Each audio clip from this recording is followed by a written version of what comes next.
Most people take their fridges for granted, but life would be very different without them. Probably the earliest record of artificial cooling comes from ancient Egypt, where there are records of slaves being employed to fan earthenware pots. That was the same idea as this, the earthenware milk cooler. You put water in the dish down below, and that keeps this cover wet, and it's the evaporation of the water that cools the milk inside.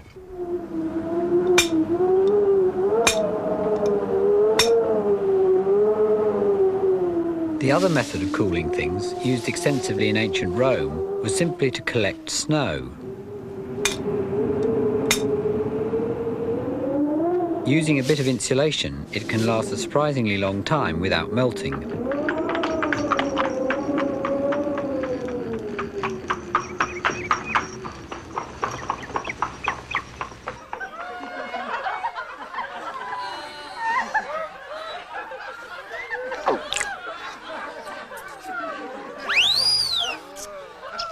The Romans not only cooled their wine, but they also made ice cream. By the 19th century, various other liquids had been discovered that evaporated much faster than water, like alcohol.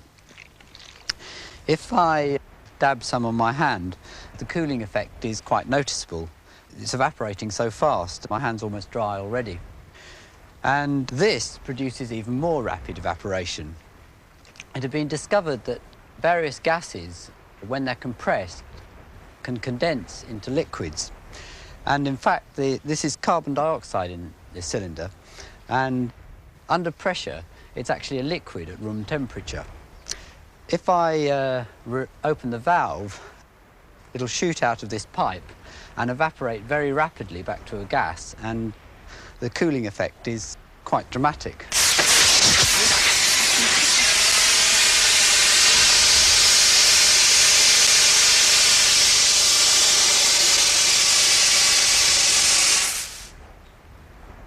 You can see the black pipe has now gone all white because it's covered in frost. If this gas was collected and compressed again, it could be condensed back to a liquid and a sort of cycle could be established. And this is exactly the principle of the modern fridge. The liquid under pressure escapes through the restriction valve. As it evaporates to a gas, the pipes get very cold. The gas is piped back to a pump where it gets compressed and heated. The hot gas then cools and condenses back to a liquid, still under pressure. The cycle then starts all over again. The first patent for a machine like this was granted in 1834 to Jacob Perkins. At the time, Perkins' invention was not greeted with much interest because there was already a well-established natural ice industry.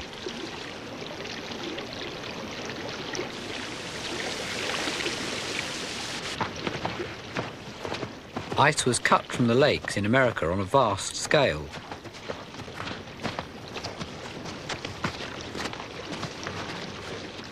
By 1890, it was harvesting 25 million tonnes a year. Britain imported over 500,000 tonnes, partly from America and partly from Norway. It was stored in giant wooden ice houses where it could last all summer. This ice was delivered about twice a week by the icemen. They put it into these domestic ice boxes.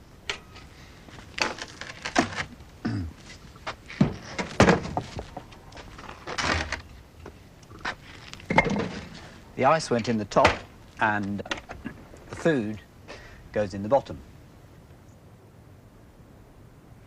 The ice slowly melted and ended up in a drip tray which had to be emptied every day or two.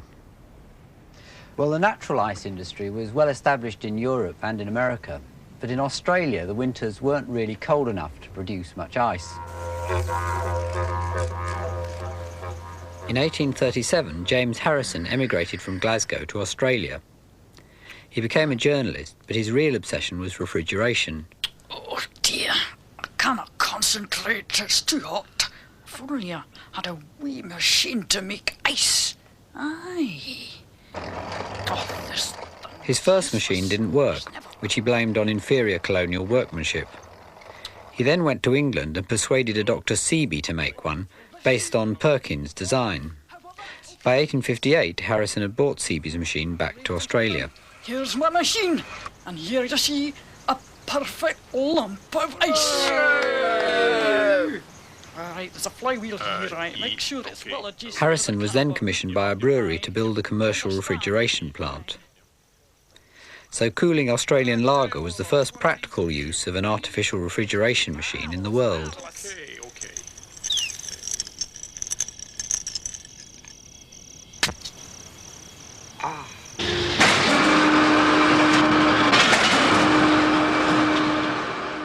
Ice factories soon opened up in England in competition with the natural ice warehouses. The Lowestoft Ice Company was one of the first, as David Forster remembers. The ice company originally began in 1898, and it was my great-grandfather, Mr. W.F. Cockrell, who decided that ordinary ice from the glaciers, the Norwegian glaciers, wasn't sufficient for good quality ice, so he decided to make artificial ice using ammonia refrigerant, which happened to come on the market in the 1870s, 1890s.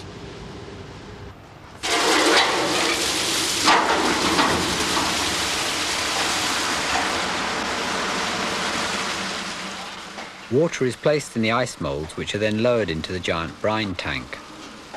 The circulating brine is cooled by pipes full of the ammonia refrigerant to about -10 degrees centigrade.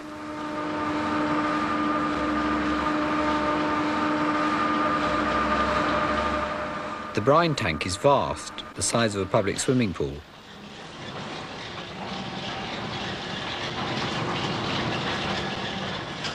After a few days, the water in the moulds has fully frozen and is ready for use. To extract the ice, the moulds are first transferred to a bath of warm water to loosen them.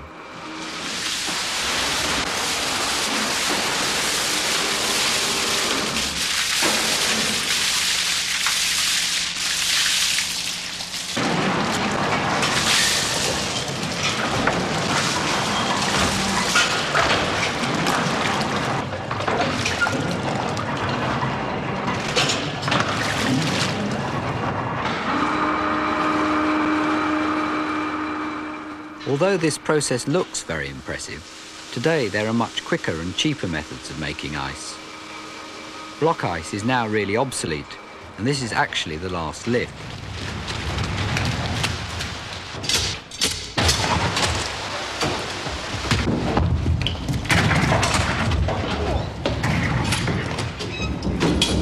It's rather sad to see the last lift.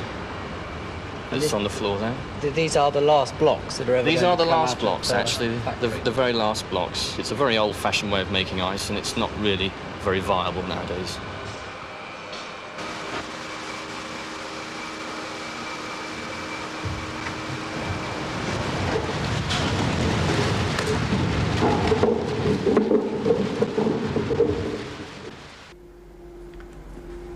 This is the engine room of the ice factory, and it's basically a series of large motors and compressors where the ammonia is compressed that provides the refrigeration to cool the brine tanks. The modern domestic refrigerator is exactly the same in principle, with an electric motor and a compressor, obviously much smaller. But there was a gap of about 30 years between developing these large ones and making something that was practical enough to put in a kitchen. These have quite a few problems. They leak, there are glands and valves on them, and also they're very smelly. The whole place smells strongly of ammonia. The General Electric Company of America decided that the best solution was to enclose the motor and the compressor in a single airtight container. Their first model appeared in 1926, and they advertised it as being so utterly reliable, so utterly dependable, that we've been able to enclose all the moving parts in walls of steel. And it is rather a handsome contraption. The shape of this fridge was designed by the refrigeration engineers themselves. Here it's being demonstrated by Betty Davis in 1935. Good morning. Good morning. My dear, why didn't you wake me up? Oh, there's nothing to do, really. And people quarrel with the inconvenience of living so far out. It's really been the most delightful weekend I've had in years. I wouldn't live anywhere else. Who course, there's a difficulty of service. By the 1950s, specialist industrial designers and stylists have been brought in. They change their fridge's appearance every year or so to keep in fashion and to present a sophisticated image.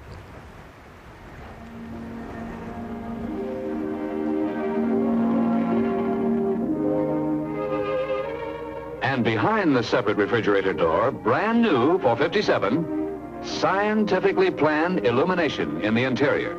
Not just one light to light the upper area, but two to give full illumination across the top, and then a third light to light the lower shelf area.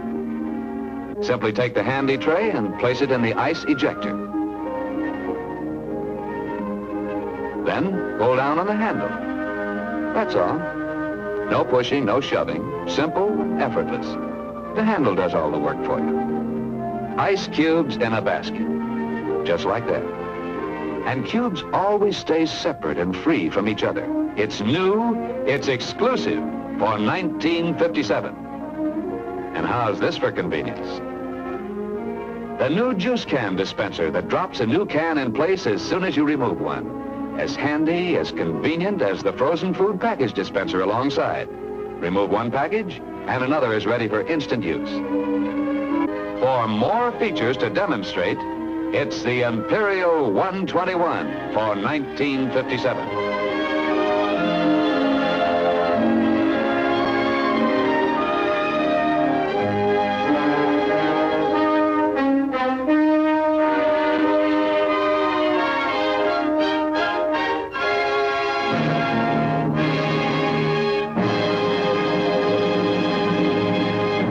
The modern fridge really is exactly the same as this one. It looks a bit different because the pipes and the motor and the compressor are now rather more discreetly put at the back of the fridge, the motor down here and the pipes up the top. Here we've cut the pipework circuit out of a modern fridge. This is the ice box, which is also the evaporator coil, pressed out of 2 sheets of aluminium.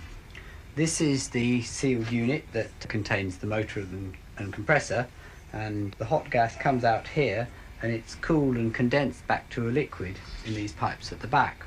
Well, you can't actually see what's going on inside the evaporator, so Rex and I built this model in which we've replaced the evaporator by this glass jar. This is the liquid going into the evaporator here. And it's evaporating inside the jar and returning to the compressor as a gas. I can feel the jar getting cold and the coils at the back are getting quite hot. The flow is controlled by this valve, just like the valve on the carbon dioxide cylinder. And in fact, early fridges had valves just like that, but we've been having great trouble to get the setting on the valve right. It tends to freeze up completely. In modern fridges, the valve has been replaced by a fine capillary tube. This has the same effect of restricting the flow. And to stop it freezing up, the tube runs up alongside the warmed gas coming back down again into the compressor. Various gases have been tried as refrigerants, but most were too toxic, corrosive or inflammable. Carbon dioxide itself is nearly ideal, but it has a rather strange property. It sometimes can change directly from a gas to a solid, which I think we can show you with this setup here. If I'll do that if you turn it on.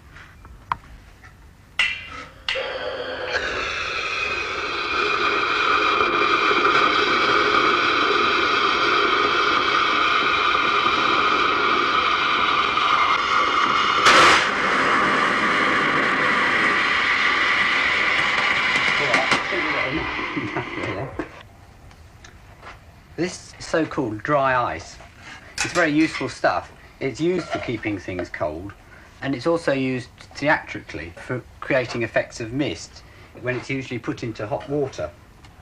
But it wouldn't be much good as a refrigerant because the solid could keep blocking up the pipes.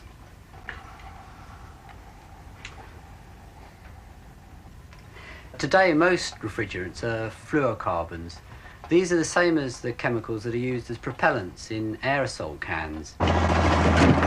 They're ideal except for the hole they're making in the ozone layer. There are only a few ounces in each fridge, but there are a lot of fridges in the world, and all the fluorocarbon escapes whenever a fridge is scrapped. We've cut the weld off this sealed unit so that you can see what's inside. Most of it is really the motor. It all sits on these 3 springs, which reduce the noise, and it sits in a puddle of oil, so that even on an old fridge, the whole thing looks almost brand new. Outside, the motor is connected to a bit of electrical gear. There's one device that gives the motor an extra kick to start it up, and another device to stop it if it gets too hot. The compressor itself is really a little tiny lump that fits on the end. If I turn the motor around, I think you can see the piston going up and down. It's all very solidly made, because in the life of a fridge, it goes round several thousand million times. Inside, there are 2 reed valves, which let the refrigerant in one side and out the other. On this model, if we start it up, start the compressor going, you can see the piston flies up and down at a fair rate, and the refrigerant comes in one side and is pushed out the other side.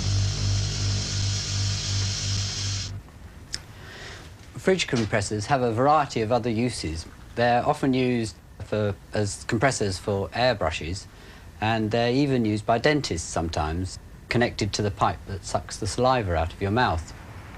Compressors and compressed air actually have all sorts of uses.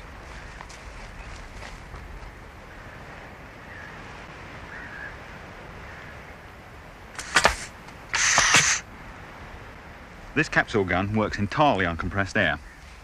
I made it a few years ago to simulate bullet hits for films and TV. It's by necessity a bit complicated. The mechanism inside is a real plumber's nightmare. Here you've got a reciprocating cylinder which actually drives the bolt forwards and backwards. When the capsule is put inside the breech and it goes to full extremity forward, it fires compressed air down the barrel. It fires many types of capsule. This one as a blood capsule, and it would simulate a blood hit. And of course these little fellows, which are actually explosive capsules, and they give us a shower of sparks and a mild explosion when they hit. Meanwhile, back inside the fridge, the compressor is pumping the refrigerant round, but it still needs something to turn it on and off at the right temperature. It does this with this fine tube full of a liquid. The liquid expands as the temperature rises, and that pushes out this small bellows at the end. We've got one of these thermostat switches set up on this model here. If I hold the end to raise the temperature, the bellows will expand, and at some point the contacts on top will flick over and the compressor will start up. Sometimes takes a little while. Perhaps it's not going to do it.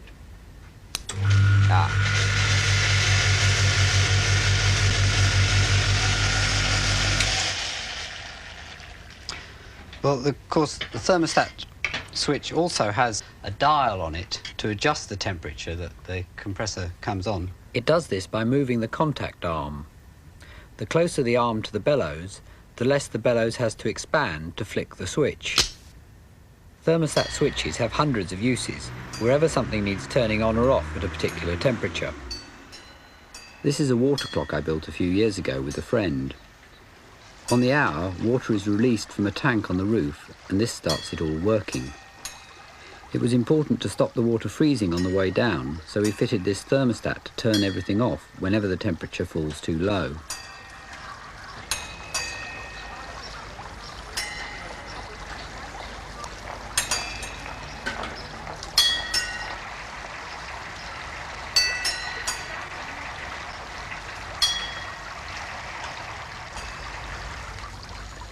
That completes the basic fridge mechanism, but without a thick layer of insulation, all the cold would quickly be lost.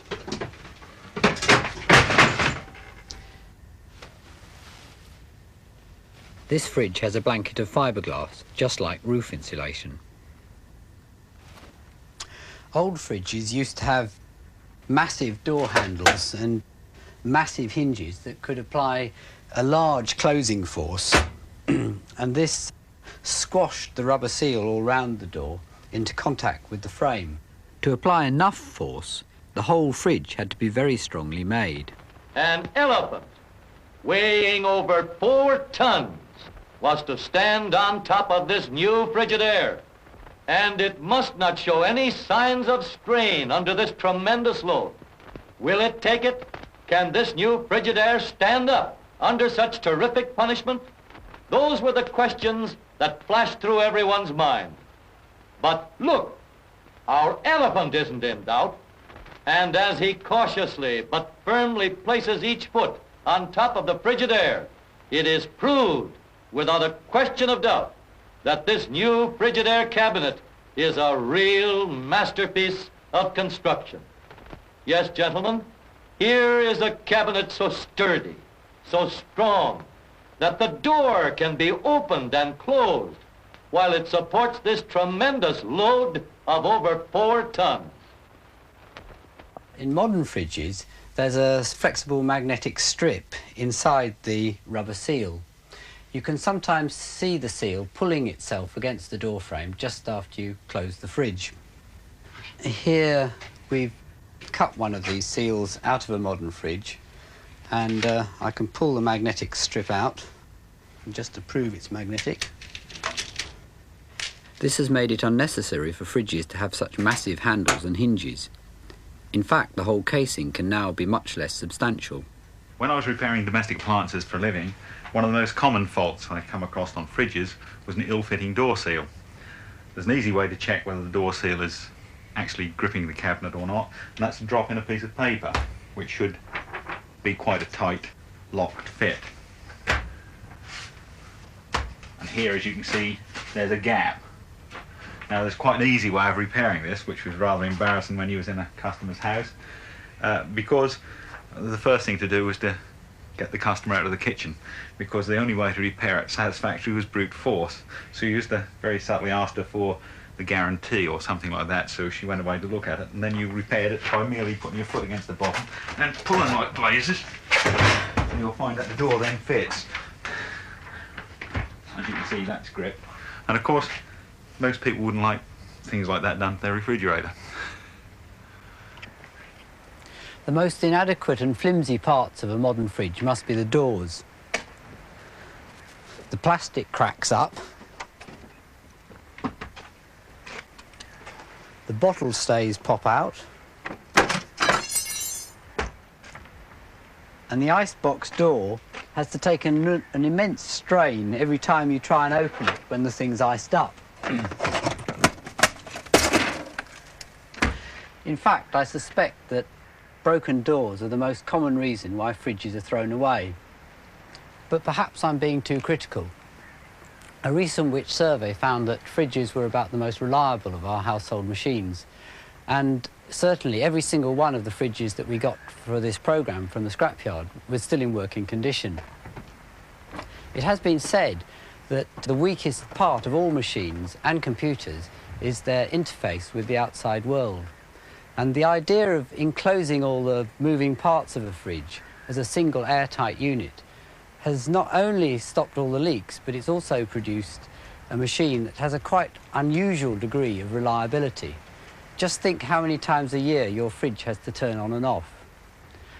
The front of your fridge may be cheap and nasty, but I hope the next time you look at the back of your fridge, you'll regard it with suitable admiration.